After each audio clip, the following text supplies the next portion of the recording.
Forget Me Not, Part 2. I guess that ache went away, where I got used to living with it, but I could not fully emerge from the wreckage unscathed. Because one thing remained, the feeling that I had done him wrong. I accepted that I was not going to be able to apologize or see him again. I had to live with what I had done to him.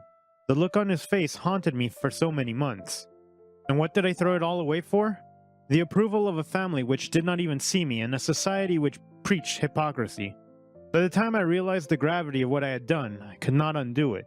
So I moved forward and did what was in my control. I applied for several scholarships during the last few months in high school, and I managed to get a full one to a good college. When I finally mustered up the courage to actually tell my father that I was gay, he did not accept me, which I had expected, but that did not mean it did not sting. So I was officially cut from the family, and my stepmother got her wish. She had the whole family to herself, and I was disowned without a cent. I always had everything that I wanted in life, so it was a huge adjustment to a life where I had to worry about price tags. But I dealt and I did well in school. College was completely different from the backward, snobby town. There, I met people who were like me, and I guess that was an important part of my healing. I started dating in my second year of college, when it did not hurt as much. But there was always that fire lacking that only Zach had given me. I hoped that he had found happiness in his life, and he thought fondly of me. But I doubted that. Not with the way that he had looked at me on that fateful night. I never thought that I would see him again. When I was in school, I heard rumors that he had gone to Sweden, but there were also people claiming that he had gone to England, so I did not bother looking for him. About a year after, I started working. I was doing well in my job and living in a big city. I had done well for myself. I had an apartment and friends who were genuine, and life was going well. My romantic life was not going so well though. I had just gotten dumped, again. I was starting to see a pattern in the way my relationships ended. My exes all complained about me not putting my all in, which I guess was true, but I did not know why I did not put my all into my partners. I guess a part of me was scared to get caught up in someone and have them taken away. One night, I came from work and passed by a bar. It was Friday evening and it had been a terribly long week at work. I felt like I was going to drop dead from all the stress. My best friend Greg, who I had been glued to since my first day at college, suggested that we go out for some drinks. I don't know. Right now, I feel like sleeping till Monday morning, I groaned as he pretty much dragged me along with him. Greg did not take no for an answer, and soon we were in a bar. Greg ordered a round of shots to get us in the spirit of things. He claimed I savored the feeling of the liquor burning in my stomach, and I was starting to feel more relaxed. We ordered some beers and went to sit down on some couches. After a while, Greg decided that he wanted to dance for some strange reason. I drew the line at that and completely protested against going, so he went alone. Then noticed that my beer was running low, so I made my way to the bar.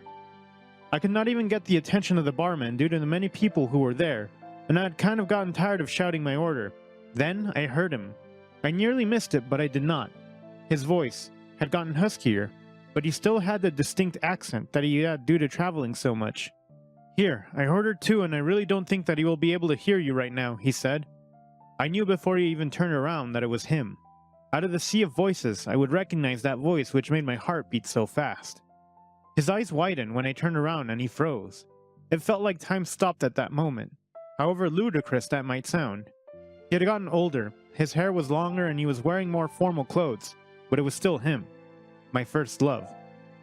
His face went through an array of feelings from shock to wonder and finally into anger. He turned around without another word and disappeared into the crowd. I could not even go after him due to the way that my feet were glued to the floor. It took me a moment to catch my breath and for my head to stop spinning. When Greg came back, I told him that I was not feeling well, so I wanted to go home. I managed to resist him trying to talk me out of it, but barely. All these years, I thought that I was okay and I was starting to believe that I'd gotten over him. But I still yearned for him. In fact, I loved him more than I had when I was a teen, if that was even possible. That night, I thought back to the time so many years ago. Every memory hit me like a sledgehammer, and I guess I deserved it. I had not allowed myself to think about him for so long, and I almost convinced myself that I was over him. But the worst part about lying to yourself is that you never fully believe it. I fell asleep in those early hours in the morning, but with great difficulty. I did not see him again, but I looked for him, in every shop window, every street corner, every cab that I saw, but not once did I get a glimpse of him. I was obsessed, desperate for even a glimpse just to soothe my aching heart. But I had no such luck. I told Greg and Nancy, my other close friend and his girlfriend, about my encounter with him, Soon enough, because they could always sense when I was not alright. What's his full name? She asked. Why? I said. So we can look him up. Duh, she said. I told her his full name and she started tapping her phone. A few minutes later, she looked up with a triumphant expression on her face. You found him? How though? I've tried and I didn't find him, I said. Girls are just better investigators. Not just about inputting a name and hoping the right person comes up. Either way, I found out quite a lot, she said. What'd you find out? I asked. He recently moved here and is working at a PR firm. I got his work email as well as the links to all of his socials. Not only that, he appears to be single, she winked. I stared at her in awe. The furthest I had gotten in searching for him was a private LinkedIn profile. Gee, Nancy, remind me never to cheat, Greg said. She gave a mocking evil laugh. So I drafted an email asking him to meet up with me if he wanted to. I did not have much hope that he would reply when I sent it, but I guess it was worth a shot. A day later, I got a reply from him, which was the name of the cafe along with a date and a time. So then a few days later, I was sitting across from him and neither of us had said a word in a minute. I was truly lost for words, but I guess I had to start somewhere, right? Zach, I started. I never loved anyone as much as I loved you. His voice was so emotionless, but his words were like a sucker punch. And I loved you. You left me. Is that love? It was to protect you from my mess. I didn't even have a choice in the matter. You decided to break up with me out of the blue. His voice raised a little. And I regret it every single day. I do not get what happened. We were okay. I was okay with us being a secret until you were ready to come out. It's how much I loved you. My stepmother found out about us and ordered me to break up with you in exchange for her keeping my secret. So sorry that I let you go all because of my secret, I said. I had no idea. How could she do that to you? He said. The fact remains that it took me losing you to be able to tell my truth, I said. No, please do not say that. You did not owe me that. I wanted you to come out at your own time, he said. This was why I loved him in the past. He was always so understanding. After everything that I put him through, I did not deserve it at all.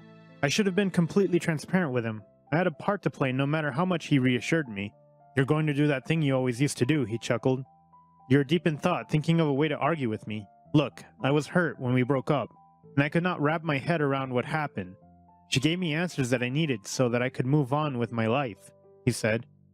As he reached for my hand, the first time touching him was just like the last, but with less pain. I felt the pain I had been hiding in my heart subside to a dull ebb when he touched me. Very sorry, I said. I know, dear, he smiled sadly. We moved on to more lighthearted topics after, getting all the difficult stuff out of the way.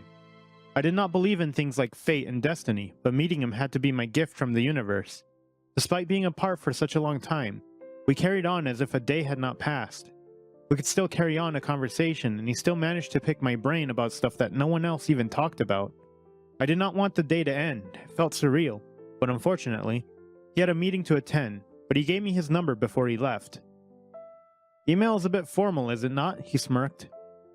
After lunch, I had a video call with Greg and Nancy, who wanted to know every last detail about my encounter with him.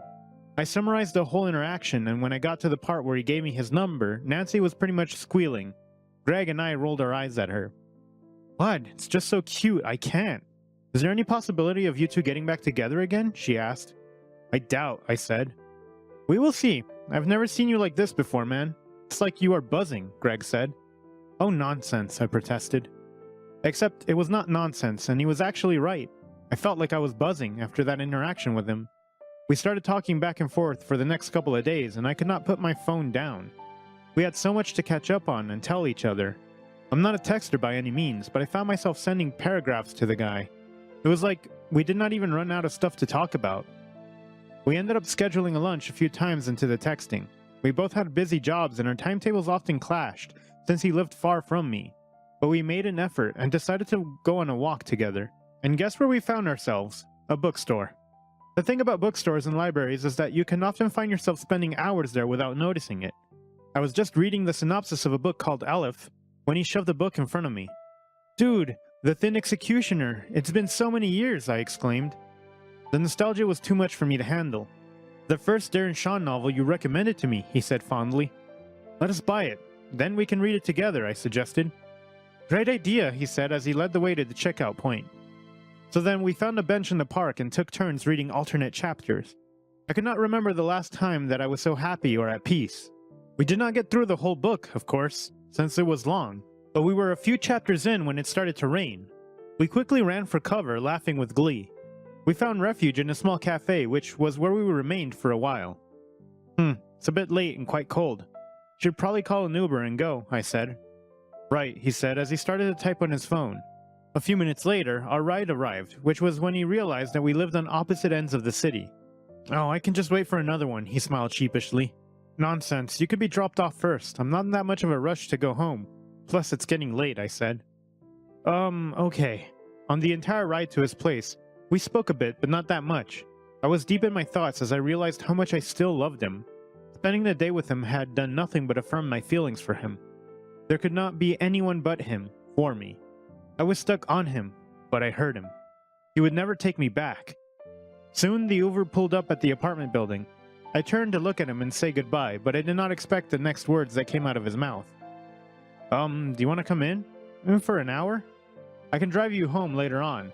He kind of bit his tongue, which was super cute. Sure, I did not skip a beat. His apartment was very beautiful and artistic, like him. I could not stop looking around.